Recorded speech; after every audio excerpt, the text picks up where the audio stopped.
dia aos professores. Primeiramente, eu queria contextualizar um pouco do evento e da proposta. Eu já iniciei, né? A ideia então, está nesse momento fazendo algo que é importante para nós, que é a parceria, essa troca que a gente acredita que é muito rica, porque a gente tem realidades, embora tão diferentes, mas tão similares. O nosso evento, este ano, nós tivemos uma troca de coordenação, estamos no momento de troca de coordenação.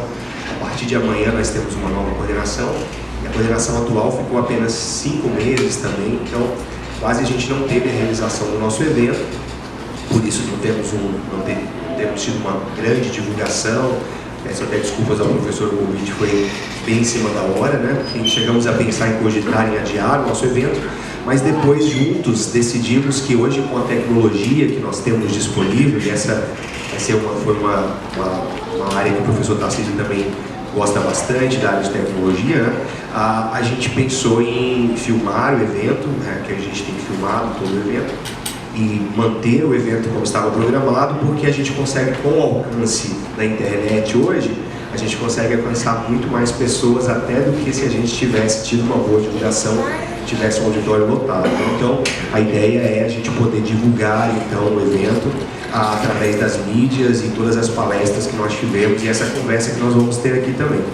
Uma outra contextualização importante é que os intérpretes, nós não tínhamos previsto um evento em língua oral, nós estamos seguindo e essa inclusive é uma das temáticas que nós vamos trabalhar, né? Nós estamos seguindo algo que é comum no campo agora, que é todos os eventos de pesquisa em língua de sinais são apenas em língua de sinais. Nós não temos traduções para a língua oral, por várias questões. Uma delas é uma questão ética, que a gente vai falar sobre isso também, e nós não tínhamos previsto isso, mas atendendo a um pedido da direção, de vários departamentos da UFAM, a gente então resolveu, e com a ajuda dos intérpretes, da equipe de intérpretes, a gente resolveu então promover a interpretação do evento para a língua portuguesa e para a língua de sinais. Mas esses intérpretes não foram preparados para isso, né? E na interpretação acadêmica, a gente sabe que é necessário ter um contato com o tema previamente. Então, é sempre bom justificar isso, porque qualquer erro na interpretação, qualquer falha, não está relacionado à competência dos intérpretes. Nós temos uma equipe altamente competente, mas está relacionado à necessidade de contato prévio com o tema e com a discussão. Bom, dito tudo isso, vamos então iniciar as nossas discussões. A proposta é um debate, portanto nós nem fizemos nada programado, uma palestra. A proposta é realmente uma conversa, e os professores se sintam à vontade para tratar dos temas que acharem relevantes. Eu vou estar aqui só dando norte, trazendo algumas provocações. A gente pode começar com, vocês já combinaram que começa? Então acho que a gente pode começar com o professor Carlos. O professor Carlos é vice-coordenador do Departamento de Antropologia, da pós-graduação em Antropologia. A proposta é ele apresentar um pouco do programa, o que o programa é. Eu já falei um pouco sobre as políticas afirmativas, como o programa se desenvolveu, e para nós, o que nos tem chamado mais atenção são como que o programa lidar com a proposta, professor, já abrindo aí perguntas, né? De construir. A gente sabe que não é só uma questão administrativa, não é só uma questão de vamos reservar vagas e está resolvido, né? A gente, uma vez reservadas as vagas, a gente tem esses indígenas produzindo na sua língua, a gente tem a construção de um colegiado indígena, que a gente queria entender como que isso se deu, como se dá, né? E depois a construção de um conhecimento na cosmovisão indígena, na perspectiva indígena. Como é que como que o programa tem conseguido dialogar e trazer, ainda ontem na palestra do professor Kate, que é um professor sul-americano, ontem à tarde, no final da tarde, uma pessoa da plateia perguntou: mas como é que você produz o seu conhecimento? Você produz o seu conhecimento em língua de sinais, ou você produz seu conhecimento na língua inglesa, né? Então, como é que vocês conseguem construir, enfim, como o programa lidar com essas questões éticas, essas questões acadêmicas, de publicações e de circulação? É interesse do grupo que isso circule? Como isso funciona? Então, eu terá aí 20 minutos para falar sobre isso. Depois o professor Tarcísio pode nos falar um pouco de como a cultura surda e como ele, como acadêmico, foi orientador de muitos surdos, muitos dos professores surdos que estão aí hoje trabalhando, produzindo pesquisa, foram orientados o professor Tarcísio. Ano passado, na nossa primeira semana de Libras, nós tivemos aqui o professor Rodrigo Machado, né? Rodrigo Custódio, desculpa. Meu colega de mestrado, né? Que eu sei o sinal dele, já explico. Porque para mim ele é isso aqui, né? Tá? Então o Rodrigo Custódio esteve aqui conosco, foi ele um dos palestrantes do evento e, para quem não sabe, orientando o professor Tarcísio, né? Então, como é que a academia tem lidado, como ele tem lidado com essas questões que são importantes para nós, a circulação, produção na sua língua, mas esse material vai circular, é preciso que ele circule, e quando ele é construído na perspectiva surda, como é que ele é visto dentro da academia, dentro da ciência, né? Tudo isso, então, o professor Tarcísio tem 20 minutos e aí a gente abre para o debate. Okay? Bom dia a todos e todas. É um grande prazer estar aqui com vocês hoje. De fato, 20 minutos é muito pouco para falar todas essas questões, né, que o Edgar me propõe aqui. Eu vou tentar ser bem resumido. Talvez pelo fato de estarmos na UFAM, Edgar, a gente pode proporcionar outros momentos, outras ocasiões para a gente aprofundar nessas questões todas que são muito importantes. Bom, então, inicialmente, né, o programa de pós-graduação em antropologia, criado aqui na UFAM em 2006, foi uma iniciativa do MEC para descentralizar a pós-graduação em antropologia no Brasil, que até então, aquele momento, não existia no norte do Brasil nenhum programa de pós-graduação em antropologia. Então o MEC disponibiliza 10 vagas e essas vagas vieram para a UFAM, e eu vim nesse grupo então de 10 outros colegas para criar o programa de pós-graduação em antropologia. Eu tinha defendido meu doutorado naquele mesmo ano, de 2006, e quando me apareceu essa oportunidade de vir prestar o concurso aqui na UFAM, eu achei que seria a oportunidade para juntar duas coisas. Eu trabalhava com povos indígenas aqui no Baixo Amazonas e pensei, poxa, criar um programa de pós-graduação é um desafio interessante, e na Amazônia muito mais ainda, porque eu sabia que aqui a presença indígena é muito marcante. Então, logo de início, eu tinha na minha ideia que um programa de pós-graduação em antropologia na Amazônia e no estado do Amazonas, sobretudo, teria que ter os índios dentro da sua concepção. Bom, essa era uma ideia que eu partilhei desde o início lá com o meu colega que hoje coordenamos aqui o programa de pós-graduação. Estamos encerrando nossa gestão, o professor Gilton Mendes. Então, já chegamos aqui com essa coisa na cabeça. Bom, temos que ter os índios junto com a gente dentro desse programa. Essa vai ser a nossa grande diferença. Então, em 2008, a gente conseguiu terminar a proposta do programa e encaminhar para o MEC, e foi aprovado, né? Em 2009, a gente fez a primeira turma, a primeira seleção de mestrado e doutorado. O MEC aprovou, a gente fez uma proposta de mestrado e doutorado e foi aprovada. Foi uma coisa meio inédita também na antropologia, né, de aprovação de um programa que já começou com mestrado e doutorado. Então, 2009, entra a primeira turma, né, no nosso programa, né, e naquele ano, né, começava-se a se falar, né, no Brasil, a questão das cotas, das vagas reservadas às minorias.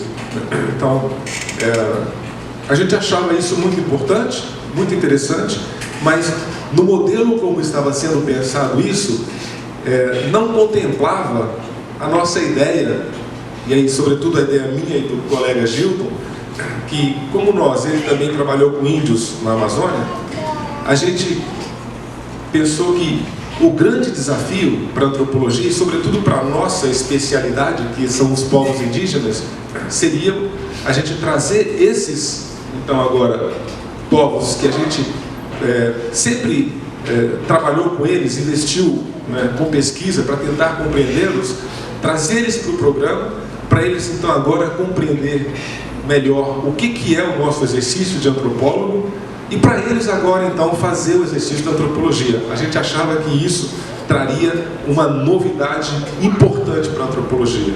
Achávamos e continuamos cada vez achando mais isso, né? Essa é a importância. Então, a grande diferença, e que inclusive é uma diferença que destaca o nosso programa de pós-graduação em antropologia no Brasil e para fora do Brasil, inclusive hoje, então porque nós não só estávamos querendo fazer a justiça social em trazê-lo e abrir vagas, reservar vagas do programa para os indígenas, mas a gente acreditava que esses indígenas dentro do programa poderiam, a gente fala assim, ampliar a régua do conhecimento da antropologia. Então, isso a gente não tinha dúvidas e era isso que nos interessava. Bom, hoje já temos aí, estamos comemorando 10 anos de pós-graduação, né? O programa de pós-graduação em antropologia na UFAM é uma referência, né, para o Brasil, né, com essa questão que envolve os povos indígenas, né? Já tivemos conquistas importantíssimas aqui, e é bom até destacar isso, Edgar, porque a gente enfrenta também resistências dentro da UFAM. Então, o ano passado estivemos em uma série de reuniões, né, com os coordenadores de pós-graduação, porque passou a ser uma lei e obrigatória que os programas de pós-graduação reservem vagas, né, para as ditas minorias, né, e tem muitos programas que a gente sabe que não querem, acham que, né, essas minorias não têm muito a acrescentar. Então, a gente enfrenta resistências, né? E eu vou além, não só de outros programas e departamentos, mas dentro da própria antropologia. A gente tem colegas no programa de pós-graduação em antropologia, aqui e no Brasil de um modo geral, que acham que, né, se a gente fechar a questão com os povos indígenas, que pensam que os índios que querem entrar no programa de pós-graduação em antropologia, eles têm que vir aqui para aprender simplesmente a nossa antropologia. Né? E quando a gente fala que, não, eles podem inclusive propor uma outra antropologia, aí começa a pintar algumas resistências. Né? Então, e nós não desistimos da ideia, né? Porque a gente acredita e estamos cada vez mais firmes, né, com essa presença indígena produzindo uma antropologia diferenciada. Né? Isso ecoa, né, no Brasil e para fora do Brasil. Então, assim como temos alguns colegas que fazem resistência, a gente tem outros colegas, né, na USP, no Rio e no Brasil afora, né, que veem isso com muitos bons olhos e percebem que, de fato, né, os indígenas que entraram no nosso programa estão aí propondo novos desafios para a antropologia. Então, isso é uma coisa que importa e interessa muito para a antropologia que a gente faz aqui, né? Trazer, né, essa diferença, né, e acreditar que essa diferença pode colaborar com o que a gente faz em termos de ciência, né, de conhecimento acadêmico. Né? Então, nós, no ano passado, conseguimos pela primeira vez produzir 2 editais, ou seja, um edital que separou, né, as vagas reservadas do edital normal. Isso já foi uma conquista importante. E nesse momento agora, o nosso desafio a gente acredita que não vale a pena, ou seja, é muito pouco a gente simplesmente garantir essa diferença na entrada desses alunos no programa. A gente quer mais do que isso. A gente acredita que é possível eles passarem por uma formação diferenciada também, né? E eles também produzirem os resultados da sua experiência de pós-graduação de modos distintos também. Então, acho que a gente conquistou coisas importantes já dentro da UFAM, por exemplo, o ano retrasado, né, o Edgar perguntou também, falou sobre o colegiado indígena. A ideia do colegiado indígena, ela veio quando, então, o colega Gildo e eu, a gente criou um núcleo de pesquisa aqui na UFAM, chamado NEAI, e Núcleo de Estudos da Amazônia Indígena, e dentro do nosso núcleo, a gente tinha um pouco mais de autonomia e liberdade para fazer um exercício com esses alunos indígenas, né, e provocá-los, para eles também provocar a universidade. Então, dentro do NEAI, nós tínhamos, logo depois que criamos o NEAI, a gente já teve uma presença forte dos indígenas lá, né, e nós estimulamos eles a, então, ingressarem no programa, né, e provocarem um programa com as suas diferenças, né? Então, essa ideia de que eles pudessem ter uma voz, vamos dizer assim, política maior dentro do programa, surgiu com essa ideia de criar isso que chamamos de colegiado indígena, para que eles, então, acertando entre eles o que eles achavam, como eles estavam pensando esse exercício de antropologia, eles pudessem colocar isso, né, com mais força dentro do programa. Então foi criada a ideia dentro do nosso núcleo, e depois que eles vieram para o programa, eles trouxeram para o programa, e aí o programa agrega e junta outros indígenas além daqueles que estão vinculados conosco no nosso núcleo. Então, o colegiado indígena é um esforço de fazer com que esses alunos indígenas do programa articulem entre eles e provoquem a universidade para que eles possam expressar suas diferenças dentro do programa, né? Então, o ano retrasado, como eu estava dizendo, teve um aluno nosso, né, que era vinculado ao núcleo. Ele chegou e falou para a gente: professor, por que eu tenho que escrever na língua portuguesa a minha dissertação? Porque isso para mim é um trabalho grande. Eu penso com a minha cabeça de índio. Eu escrevo na minha língua de índio também. A minha língua é grafada, né? Será que eu não poderia escrever na minha língua? Ia facilitar muito para mim. A gente falou: muito interessante isso que você está falando. A gente acha que pode, né? Faz o seguinte, manda um documento aí, lá pro programa, para a coordenação. O coordenador não éramos ainda eu e Gil. E aí vamos ver o que o coordenador vai dizer. Eles formularam um documento lá do nosso núcleo, mandaram para a coordenação, e a coordenação nos procurou, falou: puxa, o que é isso? A gente falou assim: olha, isso aí você tenta resolver, se você não puder resolver, você passa para frente, manda para a pró-reitoria, manda para frente. Aí o coordenador pegou e falou: ok, então tá, e assinou e falou: olha, tem uma demanda aqui dos índios, mandou para a pró-reitoria. Bom, e eles fizeram um documento, a gente, claro, auxiliou eles a formar esse documento, porque descobrimos que 3 anos antes havia tido uma defesa na física em língua inglesa, uma defesa de mestrado. A gente pensou: poxa, se a universidade admite, né, uma defesa, por que ele não vai aceitar um mestrado escrito em tucano, que é uma língua oficialmente reconhecida no Brasil? A língua desses alunos que estavam querendo escrever na língua é tucano, eles são do Alto Rio Negro, e lá o Brasil já reconhece a língua tucano como uma língua oficial. Então a gente tinha um precedente jurídico que juntou na peça que foi para a pró-reitoria, isso passou pelo Consul e foi aprovado. Então, saiu em notícia nacional, né? A Universidade Federal do Amazonas admite, né, a defesa de mestrado em antropologia na própria língua, etc. Então, foi uma grande conquista, né, dos alunos indígenas do programa.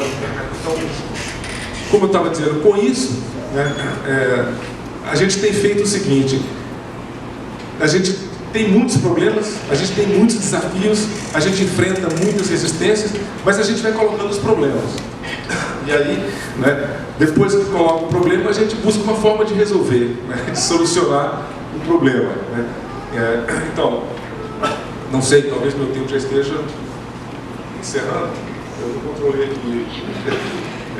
Só para encerrar então, eu queria falar um pouquinho a respeito desse convite que o professor Gilton, meu banco, me passou há 2 dias atrás, e eu não tive nem como recusar, porque desde quando houve essa procura do Departamento de Libras com a nossa pós-graduação, nós ficamos muito animados com isso, né? Porque acreditamos que vocês podem trazer um desafio, né, muito interessante, né, para o nosso exercício de antropologia também, né? Acreditamos que a antropologia se interessa pela diferença, né? E, sobretudo, pelas diferenças, né, culturais, né, socioculturais. E é muito visível, né, essa diferença que vocês podem trazer para o programa. Então, a antropologia, a gente pensa, é um exercício de traduzir mundos, né, para o nosso mundo, né? Então, eu acredito que a gente tem muitas interesses comuns. Então, a procura do Departamento de Libras pelo programa de antropologia foi muito bem vista, né, pela coordenação, Gilton e eu. A gente acredita que temos aí a possibilidade, né, de provocar ainda mais a Universidade Federal do Amazonas para que essas diferenças sejam, né, reconhecidas, ocupem espaços na universidade, mas, né, sempre com aquela máxima de que não queremos só abrir vagas, né? Queremos essas diferenças para a gente ampliar essa régua do conhecimento científico. E eu acredito que vocês têm muito para colaborar com isso, com a antropologia, com a UFAM e com a ciência de um modo geral. Muito obrigado.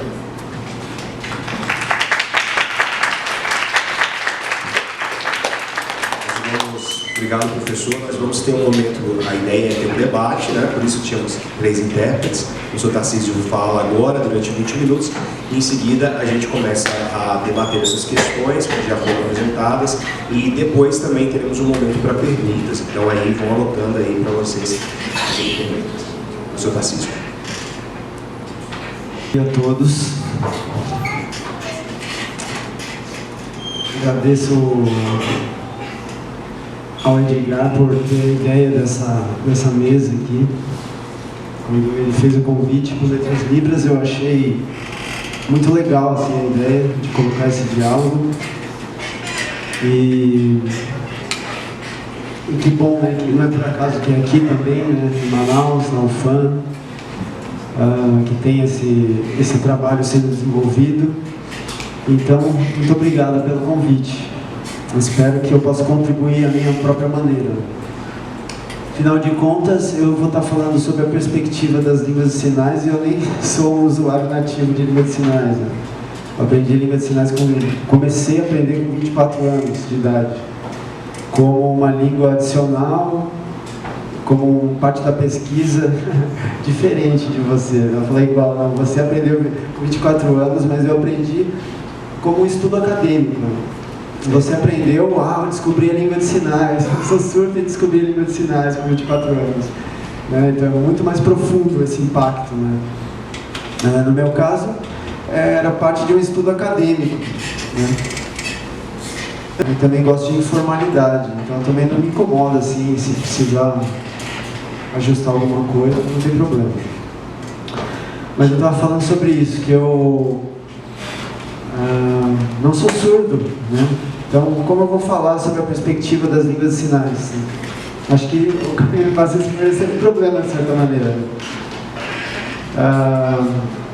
Então, se não importar nada do que eu vou dizer, também não precisa levar nada para vocês, né? Descarta. Eu acho que as pessoas que estão na universidade, que estão querendo ver a universidade crescer, é importante dialogar com elas, né? No caso, como eu me vejo, eu nasci no meio da cultura, que agora eu vejo meio que como se eu estivesse vestindo a camisa do inimigo, né? Mais ou menos assim. Eu sou o ouvinte opressor, né? Eu sou também o branco dominador, eu também sou o homem machista, eu também sou muitas coisas, né? É uma coleção de roupagens que eu uso para me colocar numa posição de dominador. Mas eu também eu não estou interessado numa relação de dominação, eu estou interessado em troca e aprendizagem mútua, né? Então, é dessa posição que eu falo. Então, eu queria trazer duas questões, assim, né? Primeiro, que eu vejo que o tema da mesa é o que tem de comum, né? Línguas indígenas, línguas de sinais. É isso, né? Ser estrangeiro no próprio país, ser estrangeiro na própria terra.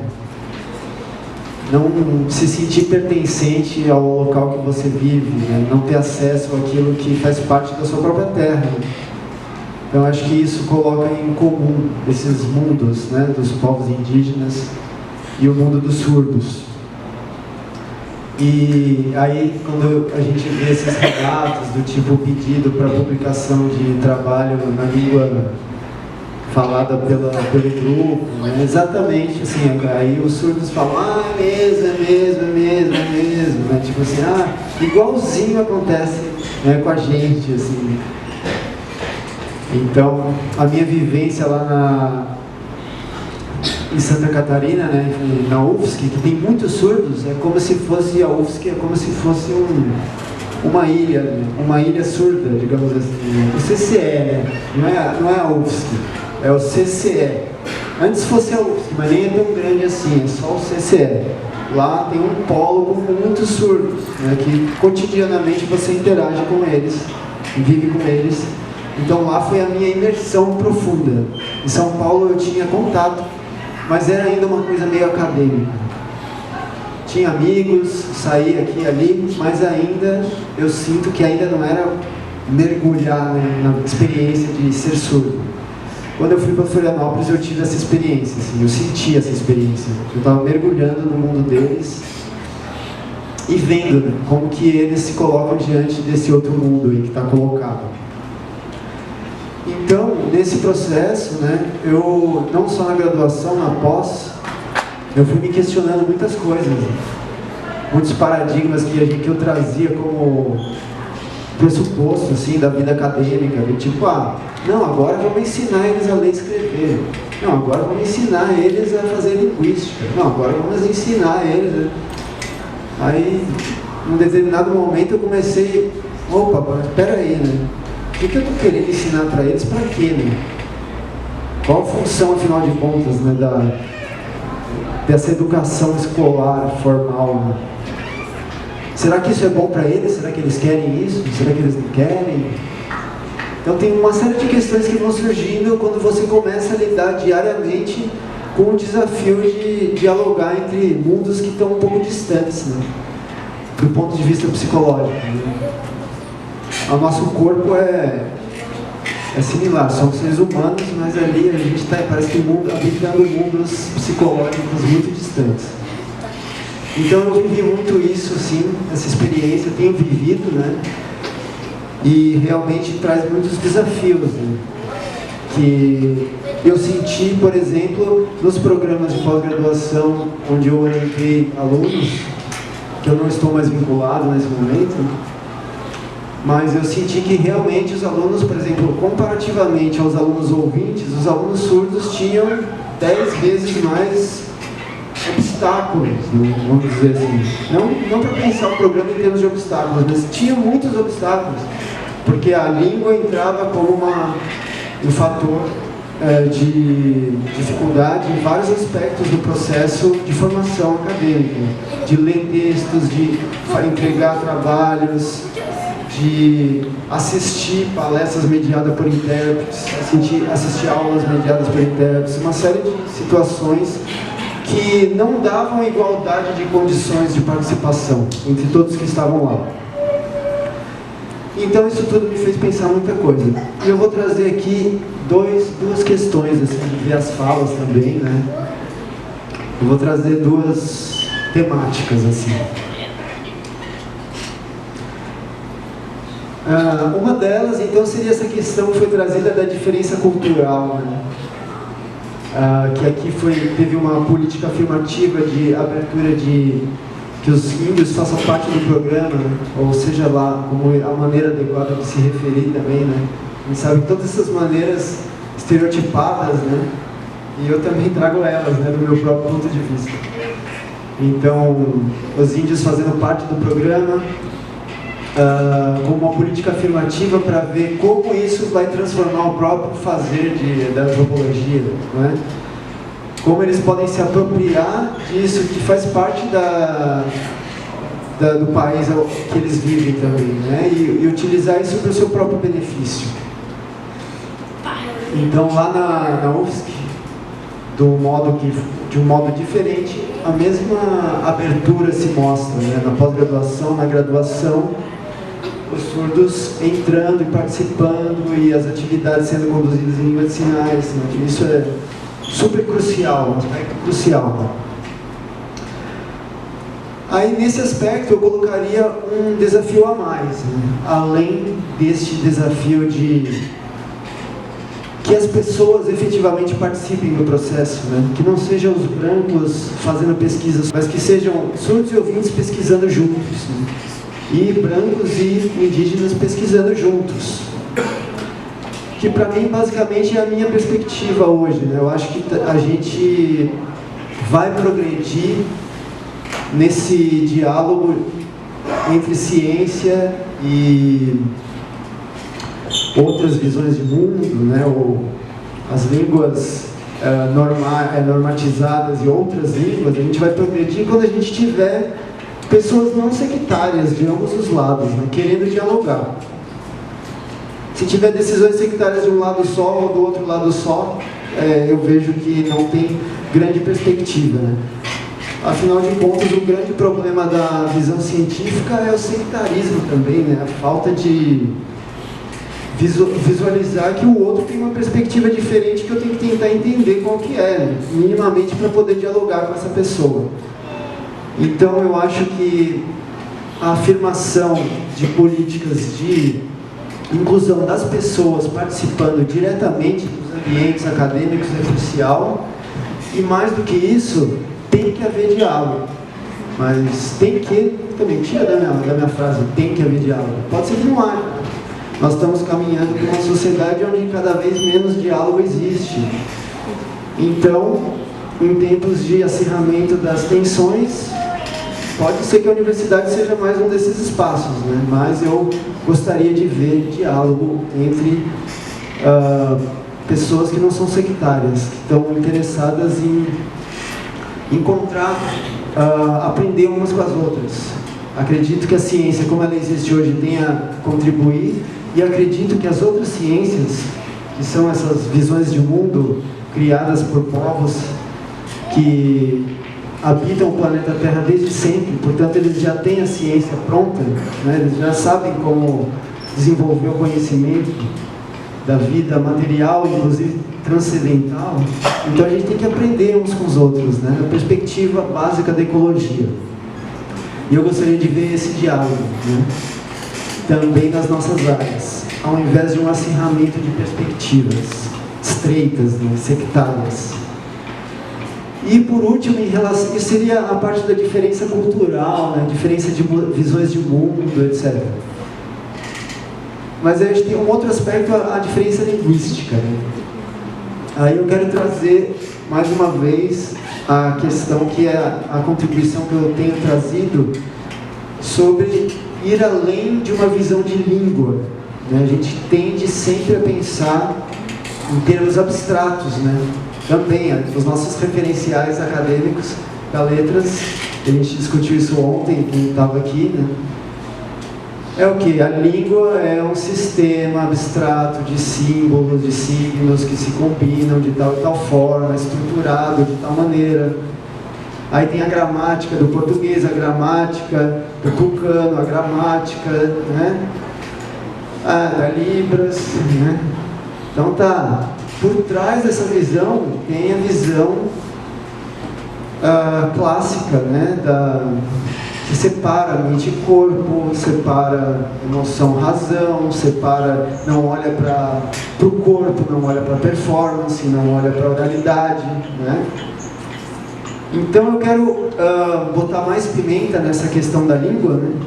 Quando as pessoas perguntam, o indígena fala, eu quero escrever a tese na minha própria língua.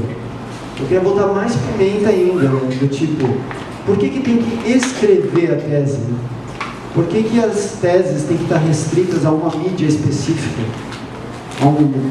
A a um documento desse tipo. Por que não pode ser um vídeo, né? No caso, isso é uma contribuição que a língua de sinais traz, porque não tendo desenvolvido uma escrita, a gente precisa do vídeo. É onde o surdo registra a sua língua nativa, é onde ele elabora a linguagem acadêmica. Então, a área da surdez nos trouxe essa questão que vai além da questão da língua, que é qual o meio, quando vocês falaram, em que meio nós vamos construir o conhecimento? O meio que a gente constrói o conhecimento não é só essa língua como sistema abstrato, é as corporalidades que a gente constrói a nossa comunicação diária. Então, por exemplo, a nossa forma clássica de fazer uma defesa é o quê? Entrega a Bíblia escrita e faz uma arguição ali, né? É o ritual dos brancos, né? Para ganhar o título de doutor, ou seja lá, qual outro título. Poderia ser muitos outros rituais, né? Por exemplo, na cultura acadêmica filosófica do Tibete, tem um filósofo que pesquisou. Lá é o contrário, eles estudam os textos escritos e os exames são debates orais super intensos, assim. Tipo, ele até brinca, ele fala que é o MMA da filosofia. Então, é um exame totalmente diferente, voltado para um outro meio. Oralidade, debate filosófico. Aí eu fico pensando nos povos indígenas, assim, o que é significativo para eles, né? Então, acho que ao se transformar, ao fazer da antropologia, ou da linguística, né, a gente vai repensar tudo, entendeu? O que significa fazer um mestrado, fazer um doutorado, o que significa, enfim, se escolarizar, se formar. Para além de formar, né, eu gosto de ler, um professor uma vez me lembrou que formar é o quê? Formatar, né? Formatar é moldar, né? Então, eu gostaria de ver uma escola, uma universidade que não quer formar, nem modelar, nem formatar as pessoas. Quer ver as pessoas florescerem e aprenderem umas com as outras. Então, é isso. Agradeço a fala do professor Tarcísio. Agora a gente vai começar o MMA da Libras, né? Em todas as falas apareceram aí questões que a gente quer agora esmiuçar um pouco mais. Eu vou começar então com uma questão de ética em pesquisa. Eu acho que nós temos no nosso benefício para a comunidade surda específico, né? Eu lembro que quando eu iniciei a participação no campo da pesquisa em língua de sinais, nós tínhamos poucos pesquisadores no Brasil que trabalhavam a pesquisa em língua de sinais, pesquisadores ouvintes. E por vários momentos nós vivemos situações em que esses pesquisadores eram rechaçados pela própria comunidade, porque você não pode falar de mim, porque você não vive o que eu vivo, né? Em determinado momento eles passam a ter uma nova categoria, que é o aliado, que eles chamam, que é aquele pesquisador que pode atuar, pode falar conosco, mas ele tem que ser um aliado da comunidade, ele tem que mostrar estar envolvido com as questões da comunidade, não estar na situação de privilégio que o branco, o não surdo está, né? E aí esses pesquisadores passam a ser aceitos, a serem reconhecidos. No primeiro momento das pesquisas em línguas de sinais, no mundo inteiro, nós vivemos isso no Brasil, os surdos então se manifestavam nesses eventos, nesses locais acadêmicos, dizendo: não legitimamos sua pesquisa porque você nem a nossa língua fala, né? No segundo momento, já na última década, a gente vive um momento de nós legitimamos a sua pesquisa porque você é um pesquisador aliado, porque você vive a nossa realidade, porque a gente viu você na passeata dos surdos, você estava lá. Então você é um aliado, então sua pesquisa é legítima. E no momento mais recente, 2 meses mais ou menos, nós vivemos num congresso internacional de linguística da língua de sinais, na Europa, uma decisão do comitê, do congresso, em não mais permitir que ouvintes pesquisem sobre surdos. As pesquisas sobre surdos devem ser conduzidas por surdos. Trazendo para essa discussão, eu vou eu vou passar um vídeo que alguns já conhecem, e daí a relevância, porque para nós da academia talvez não seja o ponto mais relevante, mas na mídia tornou isso de forma mais relevante, que o senhor deve conhecer o trabalho do Kenneth Good, né, com os Yanomamis, que levou aí mais de uma década. O vídeo está legendado em português, mas para os nossos colegas surdos monolíngues, né, eu só posso resumir a história. Ele vai para a tribo Yanomami com a perspectiva, é um pesquisador norte-americano que vai para a tribo Yanomami com a perspectiva de ficar ali 6 meses, né? E ele, como muitos de nós da área, né, se apaixona pela cultura e resolve ficar ali mais tempo. Ele fica ali 12 anos, né? E durante esse período chega o momento em que ele se torna um Yanomami, que a tribo reconhece e diz: agora você tem a alma Yanomami. Como prova disso, então você vai receber uma esposa, né? Ele recebe uma esposa Yanomami. E ele se apaixona e fica ali, só que durante esse período a perspectiva de pesquisa dentro da língua indígena muda. Em determinado momento ele não recebe mais autorização para continuar ali, tem que retornar aos Estados Unidos. Quando ele iniciou a pesquisa, ele fez um projeto, submeteu da antropologia, tem o carimbo das universidades, do governo, da FUNAI, e entrou, né? Basicamente funcionava assim. Ele tem que retornar aos Estados Unidos, só que ele volta com a sua esposa. E ao contrário do que muitos pensavam, né, não, a esposa dele não vai se adaptar à cultura, pelo contrário, ela diz que um dos filhos disse que a coisa que ela mais gostava era de comer donuts, né? Acordar todo dia de manhã, e diz que uma das poucas lembranças que ele tem com a mãe é dela acordando de manhã e levando ele para comer donuts, aquelas rosquinhas americanas, né? Na padaria, porque ela amava, dizia que os elevadores eram uma mágica muito boa, mágica branca, né? E ela gostou, se adaptou muito. Só que depois de 4 anos, ela começa a sentir saudades. E ela diz: olha, no Chapô, lá na minha tribo, a gente acorda e dorme em coletivo. Quando eu acordo, a primeira experiência que eu tenho do meu dia é em coletivo. E a comunidade de vocês cada vez mais se isolam em caixas. Acordar numa caixa e dormir numa caixa, para mim, é muito depressivo. E ela resolve voltar e volta, e tinha 3 filhos, né? E os 3 filhos ficam. E o filho mais velho diz: olha, a lembrança que eu tenho da minha mãe é de muita revolta, porque ela me abandonou. E ele, mais velho, vê um vídeo, um documentário sobre o pai dele e resolve vir conhecer a mãe. E aí ele faz a viagem de volta para conhecer a mãe no meio da floresta. Só que agora ele não pode entrar. Ele é filho dela, mas a perspectiva de ética e pesquisa mudou essas 2 décadas, e ele só vai poder entrar para conhecer a mãe se a tribo fizer um convite para ele, dizendo: a gente quer você aqui, né? E aí eles esperam que esse convite aconteça. Quando esse convite acontece, ele chega lá, ele é convidado com uma condição. A tribo diz o seguinte: a gente aceita você porque você é um dos nossos, tem nosso sangue, mas para você comprovar que você é um dos nossos, está aqui a sua esposa. Você tem que casar. Quando ele desce do barco, você tem que casar com ela, tem que consumar o casamento com ela, então você fica aqui conosco. Então, trazendo isso para a nossa realidade, é mais ou menos isso que eu tracei da pesquisa em língua de sinais. Em determinado momento, qualquer um entra e qualquer um faz, e essas pessoas recebem títulos. Depois disso, você só faz isso se você for nosso aliado, e você tem que provar que você é nosso aliado.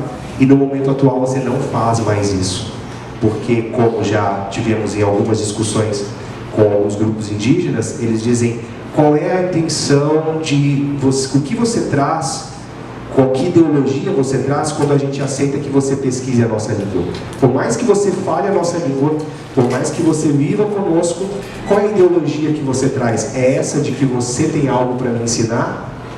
E o que eles dizem na maioria das vezes, é essa: a gente sempre perde nesse encontro. Então, eu não tenho interesse em ensinar a minha língua, eu não tenho interesse em fazer uma trajetória que você pesquise, talvez seja uma ruptura essa perspectiva da ruptura do diálogo, que o Tarcísio mencionou, porque eu vou perder com isso, eu vou sair perdendo com isso.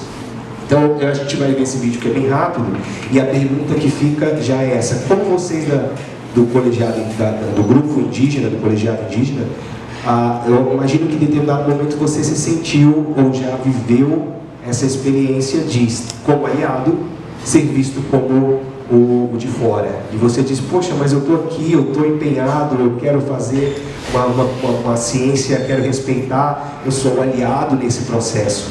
Mas muitas vezes, como você é o único interlocutor, porque ali nem é ouvido, você se torna esse alvo. E a gente ouve na comunidade ouvinte isso, poxa, mas eu estou tão interessado em ajudar, e aí de repente eu me torno alvo da comunidade surda. Eu, o cara que queria participar, que queria fazer a coisa acontecer, né? Então, só para o pessoal ver, conhecer um pouco dessa história.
Bom,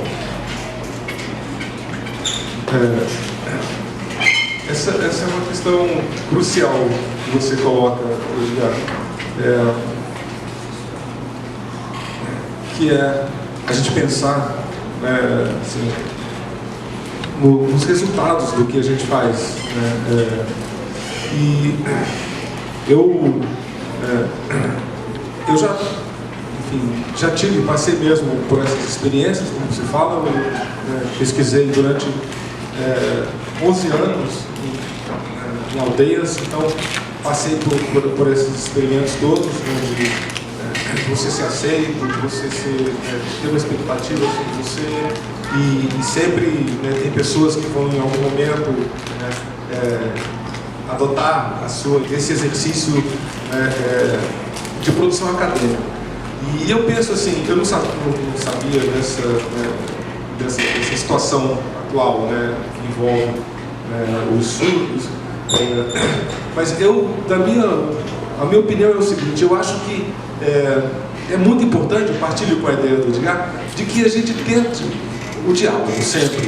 Né? Então, eu não acho que todas as pessoas que tenham algum tipo de envolvimento, interesse em se aproximar desse mundo, né, outro, ela não possa contribuir. É claro que muitas vezes essas coisas são muito complicadas. Quando passa pelo crivo da produção acadêmica, essas questões de ética, quando você começou a falar isso, eu já pensei logo, pô, será que tem alguma coisa aí com relação ao CEP, CONEP, né? Que é isso mesmo, a gente tem um policiamento das coisas que a gente faz, que é feito dentro da própria universidade. Eu acho isso saudável, eu não acho isso de todo ruim, não. Agora, quando esse policiamento começa a ser impedir que você faça qualquer coisa, aí é ruim, né? Então, mas a ideia da questão de ética que você me coloca vai para além disso, né? Que é uma coisa que está associada, né, com essa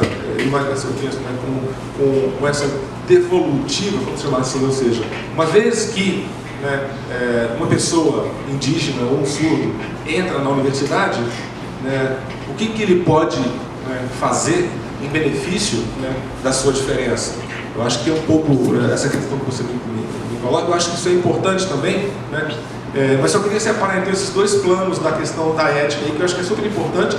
E pensando aqui dentro da UFAM, a gente precisa, entendeu, fazer uma articulação forte. A gente estava conversando isso semana passada no colegiado do programa de antropologia, que nós temos dificuldades assim tremendas com esse conselho de ética, que é importante. Eu acho que ele tem que existir, né, dentro da universidade, mas ele não pode ser um policiamento que limita. Para dar um exemplo, os nossos alunos indígenas, né, que estão pedindo autorização do Conselho de Ética da UFAM para fazer pesquisa na sua aldeia, está sendo recusado, né? Ou seja, eles têm todo o apoio e o interesse da sua própria comunidade para fazer a sua pesquisa, mas o Conselho de Ética da UFAM não está aprovando. Então, assim, são coisas complicadas, né? Eu e Gilton também, a gente teve problemas com o Conselho de Ética da UFAM. Talvez pode ser mais compreensível, porque nós somos brancos, querendo estudar os índios, aí o Conselho de Ética colocou um monte de regulamentos para a gente, e a gente sabe que esses regulamentos, eles são criados por pessoas que não têm a menor sensibilidade do que significa uma pesquisa na área de humanos. Esses conselhos de éticas que o nosso meio acadêmico instituiu, CEP e CONEP, foram construídos pelo pessoal da biológicas, da área de saúde. Então eles têm uma visão de mundo que é muito distinta de uma visão de mundo do pessoal das ciências humanas, a gente sabe disso. O que está acontecendo, então? Num plano nacional, né, está sendo separado, está sendo criado um novo conselho, né, para que as pesquisas da área de humanas sejam um pouco mais entendidas na hora de alguém avaliar e dar uma autorização se isso pode ou não pode acontecer, né? Mas a gente quer mais do que isso. A gente sabe que dentro aqui da UFAM nós podemos criar, e eu acho que até um convite que a gente faz para Libras, né? A gente pode criar, e vamos começar a articular isso agora, um conselho de ética da área de humanidades dentro da UFAM. Porque para que os nossos projetos, as nossas intenções de pesquisa não sejam avaliados por um colega da química, da física, que não tem a menor noção do que a gente está fazendo, e fica fazendo exigências que são terríveis, assim, né? Então, esse é um aspecto da questão de ética que eu acho que é importante a gente pensar juntos aqui, né? Um outro aspecto, esse associado aí à questão do que, né, uma pesquisa pode fazer em termos de dar um retorno, né? Eu acho que quando eu, branco, faço uma pesquisa com o povo indígena, eu também me comprometo com eles, né? Na medida em que eu me envolvo com eles, isso é muito comum de acontecer. Quando a gente chega para fazer pesquisa numa área indígena, depois de um certo tempo, você, como apareceu no filme, você vira, eles te consideram como uma pessoa de lá. Então você ganha pai, ganha mãe, ganha irmãos, ganha amigos e ganha inimigos também. Então, assim, isso é muito comum de acontecer. E a gente acaba se envolvendo muito mesmo nesses povos, né, nesse exercício. O Levi-Strauss, que é um antropólogo importante, ele tem uma frase brilhante que sempre me ajudou muito a pensar nessa minha experiência, né, que eu tive de conviver quase 2 anos com o povo aqui no Baixo Amazonas. Né. O Levi-Strauss fala assim: quem se submete ao exercício, né, acadêmico de compreender um outro, né, o exercício de produzir uma etnografia, como a gente fala, o Levi-Strauss diz, a gente acaba se submetendo a um mutilamento psíquico e não vamos nos sentir em casa nunca mais. É isso mesmo. Né? Depois de passar quase 2 anos, não contínuo, mas com várias viagens entre esse povo, né, eu nunca mais deixei de lembrar deles, né? Eu sempre sinto saudade, sinto falta. Às vezes, quando eu estou muito enclausurado nesse meio nosso urbano, eu fico pensando com saudade, poxa, como eu queria estar lá no Rio Jatapu, com os Uai-Uai, lá a vida é outra coisa. Aquele pessoal lá, eles vivem para ser felizes, eles não vivem para acumular riquezas. Né? Então, isso a gente vai sentir falta sempre. Né? Mas aí quando a gente vai para lá e passa lá 5, 6 meses, você já começa a sentir falta. Poxa, eu queria tomar uma Coca-Cola gelada, eu queria... Enfim, isso a gente sempre vai sentir. Eu fico imaginando a situação desse rapaz americano aí que, né, a mãe... Então, assim, eu acho que isso é um ponto de debate para a antropologia importantíssimo, né? E todo mundo que se submete a esse exercício de querer compreender um outro mundo, na medida que você se envolve com aquele outro mundo, né, você nunca mais vai deixar de, sabe, né, aquela coisa para lá, e não é uma coisa assim então que você abandona facilmente. Isso eu acho que é uma questão importante, e ela deve, eu penso, ela deve fazer parte, né, da formação acadêmica. Ou seja, uma disciplina que vai questionar e tratar a questão do método, ela não tem que ficar limitada a essas, né, reflexões de método quantitativo, método qualitativo. Não, ela tem que trazer as questões mais práticas assim, e atuais do que está acontecendo. É o que a gente espera, viu, Tarcísio? E está fazendo dentro do programa de pós-graduação. Você traz uma coisa importante que você fala, né? Puxa, por que eles têm que, sabe, ter uma autorização para escrever uma tese de uma língua que não é nem de tradição escrita, é oral, né? A gente está nesse momento, dentro do programa, fazendo mais desafios. Vai ter uma defesa de tese em agosto, de um aluno do Gildo, que é um indígena, que 80% dela é texto, não, desculpa, 80% dela é imagens. Ele é um grande desenhista e talvez 15 a 20% vai ser texto, né? Então, assim, como eu dizia, a gente tem que trazer essas coisas e colocar esses problemas. Eu acho que, né, mas o produto final, né, é uma coisa que vai ser assim, é o resultado daquele investimento num exercício de pós-graduação. Tem que passar pela formação antes, né? Eu estava dizendo, ok, essa ideia de formar, eu acho que a gente precisa melhorar um pouco, tornar um pouco mais flexível essa ideia da formação, né? E aí, né, a gente precisa mesmo encontrar alternativas, né? Não faz o menor sentido, isso já é uma coisa que está muito consolidada para a gente. Não faz o menor sentido a gente ficar querendo ensinar as teorias, etc., para esses caras. A gente precisa pensar outras coisas, e a gente já está com alguns experimentos aí meio consolidados para isso, ok? Obrigado, professor. Eu sei que a gente já encerrou o nosso tempo, só queria fechar essa ideia com o professor Tarcísio, para a gente fechar tudo isso que foi colocado pela questão indígena com a perspectiva do Tarcísio. O Tarcísio já viveu muito essa questão, algumas delas a gente viveu juntos, eu tive o privilégio de viver com ele, essa discussão ali na UFSC, né, você é ouvinte, você não é surdo, você não... E em muitos momentos essa perspectiva é real. Eu tive a oportunidade de ir para Galaudê, que é uma universidade só de surdos, conviver com professores e alunos surdos do mundo inteiro. E em vários momentos eles diziam, mas... e a gente não sabia quem que é ouvinte e quem que é surdo, porque a política é só utilizar a língua de sinais. Em vários momentos eles colegiados, em reuniões, eles diziam, mas isso não é uma perspectiva de surdo, você é surdo mesmo? Porque eu estava usando a língua de sinais muito bem, então todo mundo assumia que eu era surdo.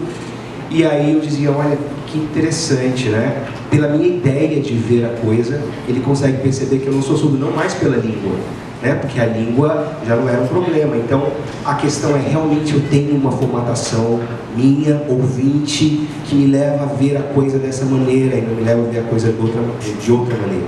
Os nossos alunos do curso Letras Libras, no país inteiro, vivem esse dilema, porque o curso foi formado inicialmente pensando em formar professores surdos, como é a licenciatura indígena, né, na formação dos professores surdos, mas ele entra num programa do governo federal, que é o Enem, que até o ano passado não tinha sua versão em Libras. Então você tem um curso pensado para surdos, que na maioria das universidades brasileiras são ocupadas por ouvintes. E esse aluno passa por esse terror psíquico que você está falando aí, terror foi meu, né, não foi seu, que é ficar esses 4 anos num lugar que não era dele. E sempre alguém lembrando que ele não é essa pessoa, que ele não é fluente, que ele nunca vai ser fluente, que a pessoa mais fluente é o surdo e não ele, né? Como é que fica Tarcísio na Libras? Como você, em que plano você chegou hoje para conviver, para conseguir continuar nas pesquisas? Como você percebe que os nossos alunos e o ouvinte pode, pensando em tudo isso que a gente falou de ética e pesquisa? É muita coisa, né? Eu não consigo responder. Eu resumo a questão ética assim, né? Escuta. Escuta não é usar o ouvido, né? Escuta. Acho que se a gente sentar em roda, senta em roda e escuta. A nossa cultura acadêmica é da fala, né? Estou aprendendo a ter menos opinião e tentar escutar mais. Esse é o meu caminho que eu estou encontrando para a ética da relação com o surdo. Mas a gente vai descobrindo, cada um a sua maneira, né? Não sei muito bem como responder. Pensando na construção do conhecimento, o senhor falou agora que me lembrou agora, desenho, né? Fazer desenhos, e 80% é desenho, uma forma de construir conhecimento. E talvez falar sobre isso, né? A gente vive no curso Letras Libras a mesma coisa. Quando o surdo ingressa, ele tem uma forma de produzir conhecimento. Eu me lembro que quando eu comecei no curso Letras Libras, eu fui aluno da primeira turma de Letras Libras, de 2006, e eu lembro que a primeira disciplina, que era a Introdução à Linguística, dizia assim, já na primeira página, né? A linguística não é prescritiva, a linguística é descritiva. Professor Evani Viotti, né? E dizia assim, para você fazer descrição linguística, você não precisa conhecer a língua. Você, como linguista, seu trabalho é observar, e observando você pode descrever a língua. E eu lembro que foi a primeira coisa que os surdos disseram, não, para você fazer pesquisa com Libras, você tem que saber Libras. E aí a discussão foi, não, mas a linguística tradicional diz isso. E eles diziam, eu estou me lixando para a linguística tradicional. A comunidade surda diz que não, que para nós, para fazer pesquisa com língua de sinais, isso aí é ponto que não se discute, né? Então, como toda a construção, e a gente fez isso durante muito tempo na UFSC, e ainda faz, né? Toda a construção que a gente tem pré-formatada, pensando a linguística, a gente tem que desconstruir para aceitar uma construção surda dessa perspectiva. Uma outra discussão que eu me lembro que foi muito clara no curso é os empréstimos linguísticos. Quando a gente ia discutir sociolinguístico, quando a gente ia falar de dizer, não, é um fenômeno natural, trazer coisas de outra língua é natural. E os surdos diziam, não é natural, é opressivo e leva à morte da nossa língua. Emprestar coisas da língua portuguesa vai levar a morte. Não, mas a linguística não diz isso. A linguística diz que isso é um fenômeno de todas as línguas. E os outros diziam, não, a gente tem que tirar o português da língua de sinais. Vamos tirar todas as letras. Alguns sinais se faz com letras do alfabeto. vamos tirar todas as letras do alfabeto, porque isso é a colonização da língua portuguesa. E é um consenso entre pelo menos um grupo de surdos, né? Aqueles que não estão inscritos na academia e assinaram pela academia. E essa discussão, o que eu imaginei que só existia aqui, também existe nos Estados Unidos, na Gallaudet University, né? Os surdos dizem a mesma coisa, discutem a mesma coisa, e agora há pouco eu estive lá, estavam no movimento de retirada, eu conversando com amigos, né? Batendo papo no bar, e ele, um amigo que eu conheço há anos, de repente fazendo sinais de outra maneira. Eu falei, mas vem cá, cadê o F aí do sinal? Ele disse, não, agora não tem mais F, agora é sinais puro, porque a gente descobriu que... E aí, como a gente constrói, aceita e aprova uma dissertação ou uma tese de doutorado, dentro dessa perspectiva que fere tudo aquilo que a gente construiu como padrão na linguística, né? Como se constrói, como vocês pensam, é consenso do colegiado de vocês, dos professores, que é possível construir isso, e como, por exemplo, esse exemplo dos desenhos, como é que vocês conseguem articular isso com o que existe de normas para a produção acadêmica e científica? Não é consenso. É isso aí, a gente vai fazendo, vai colocando os problemas, e assim que acho que a gente consegue abrir espaços, né, na academia, porque senão a gente fica mesmo refém só do que, dos padrões, do modelo e etc. Mas a gente vai fazendo, eu acho que isso não é consenso. É assim que eu acho que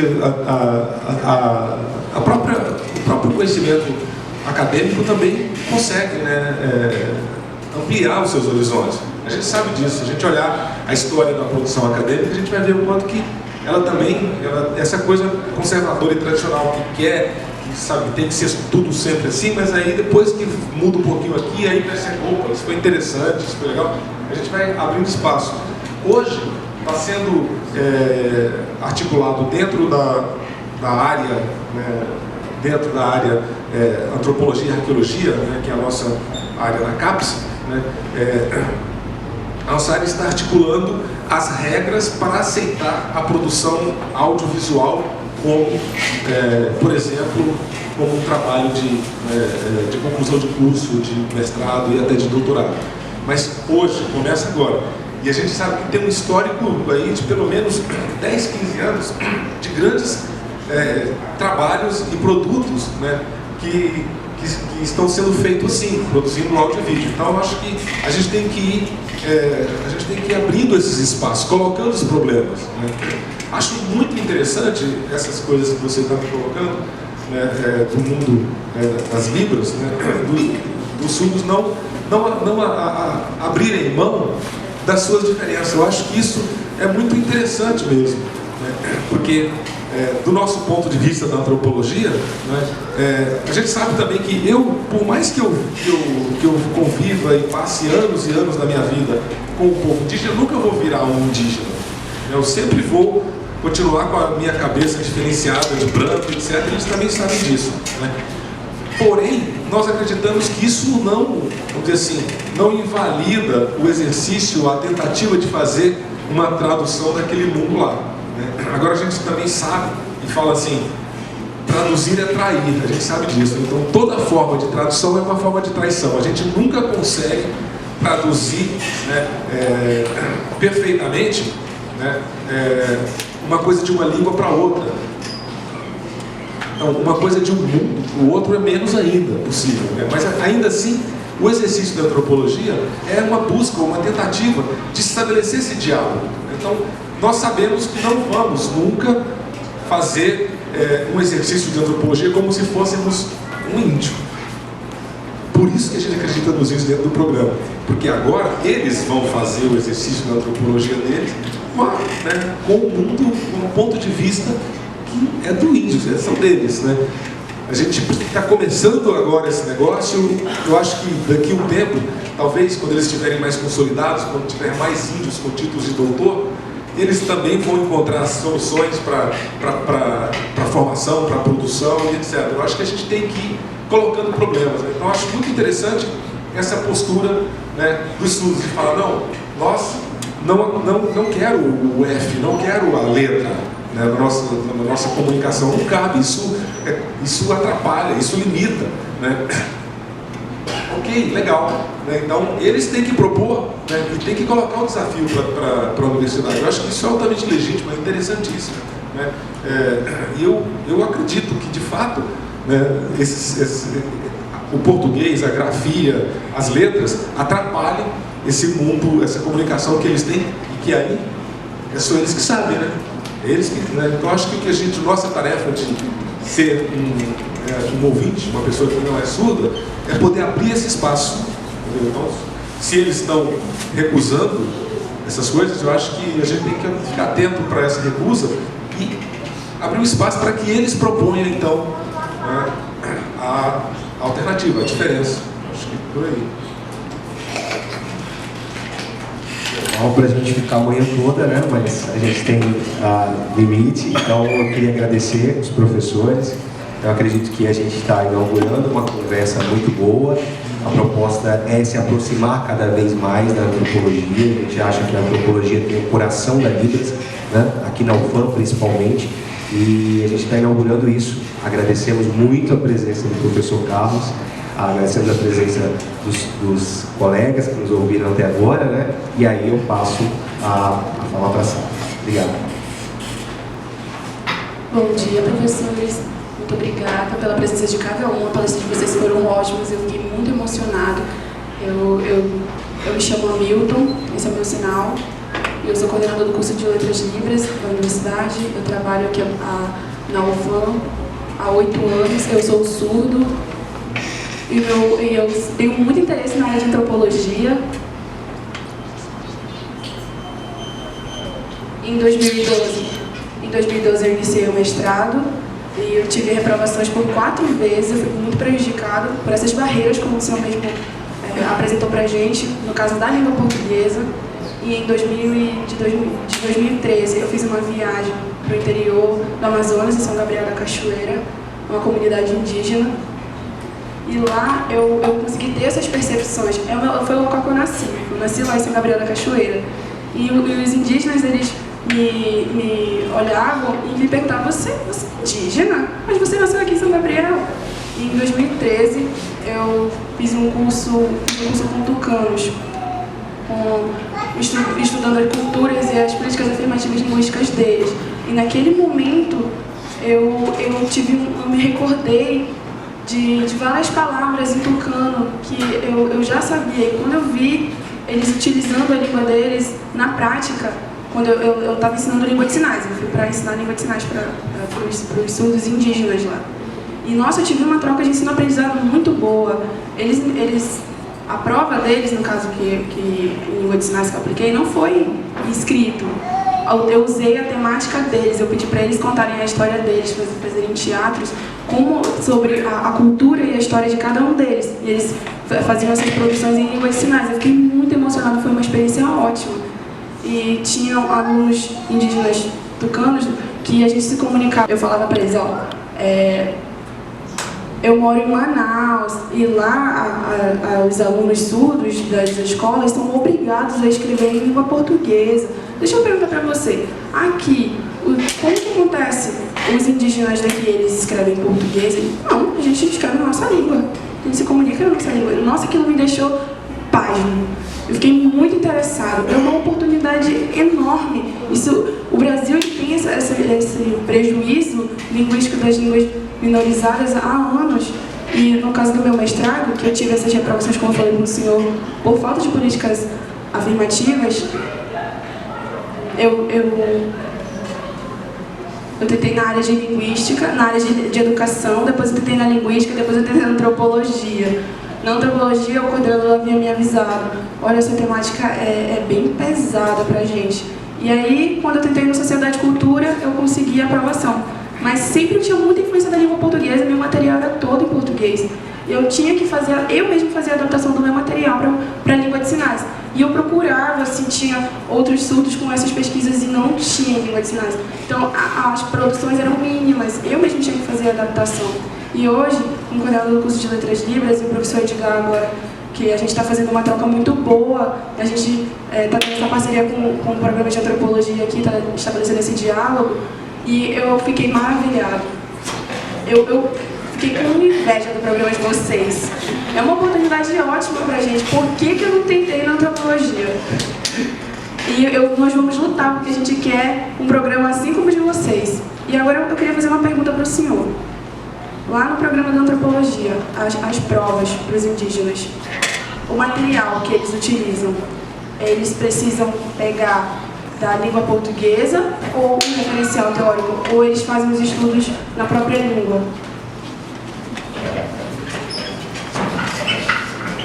Luiz, eu espero que você consiga entrar na antropologia, que a gente consiga aproximar essas duas coisas aí. Bom, realmente foram muitas coisas que você trouxe. Eu fiquei aqui agora até perdido. Eu acho que você tem um grande potencial para ajudar a gente aqui na UFAM a abrir essas barreiras, né? A sua experiência no Alto Rio Negro, eu acho que ela é muito interessante, né, para todas essas instâncias aqui que estamos tratando. Eu fico pensando já lá no núcleo de estudos da Amazônia Indígena. Você é uma pessoa que tem muito a contribuir, seria muito bem-vindo lá, dentro do programa de pós-graduação em antropologia. Como eu dizia para o Edgar, não é consenso lá dentro do nosso colegiado, né, que os indígenas entram para nos ensinar um pouco o que eles sabem. Então, certamente, pode haver resistências também quando você chegar lá com a sua proposta tão inovadora, né? Mas eu acho que, mesmo que não seja consenso, nada disso deve te desestimular. Ao contrário, eu espero que você, e a gente está mesmo nesse momento agora de uma aproximação, né, com o Departamento de Letras. Eu acho que a gente pode e deve construir isso, né, passo a passo. Você, em algum momento, deve fazer um mestrado com a gente, um doutorado posteriormente. Eu acho que isso é muito importante e é muito estimulante para todos nós, né? Com relação à sua pergunta, como eu dizia, o que a gente conseguiu já, e que não é mais assim uma questão para o colegiado, foi essa diferenciação nos editais. Então, os povos indígenas, a gente constrói um edital diferente para eles entrar no programa. E esse edital nos permite, por exemplo, fazer assim, eles não precisam fazer uma prova teórica, citando os autores e etc., lendo os livros em português ou em inglês. Isso eles não precisam, a gente tirou isso já deles. O que eles precisam, a gente pede para que eles façam o quê? Escrevam, né, em 10 laudos no máximo, né, por que eles querem vir para o programa. Então, os candidatos, eles fazem isso, encaminham para a seleção, e a gente chama eles para uma entrevista e conversa com eles. Então, por enquanto, essa foi a forma que a gente encontrou mais acessível para poder fazer a seleção, né, e trazer esses indígenas para dentro do programa, né? Uma coisa que é muito interessante que a gente conseguiu também fazer é o seguinte: nós temos um limite de vagas reservadas, né? Mas todo ano o programa abre então 10 vagas no mestrado para normais e 5 vagas reservadas, 3 para indígenas, 2 para negros, né? E aí, como aconteceu no ano passado, se por exemplo, no concurso lá normal, apenas 7 candidatos entram, as outras 3 vagas que sobraram a gente traz para as cotas. E aí, se tiver... E foi o que aconteceu. No ano passado entraram 10 alunos do programa indígenas, a última seleção, né? Então, assim, né, nós não temos, como eu dizia, a gente precisa aperfeiçoar tudo isso ainda, né? Então, depois que eles entram, a entrada está diferenciada já, edital separado, não tem que fazer prova escrita, nada disso.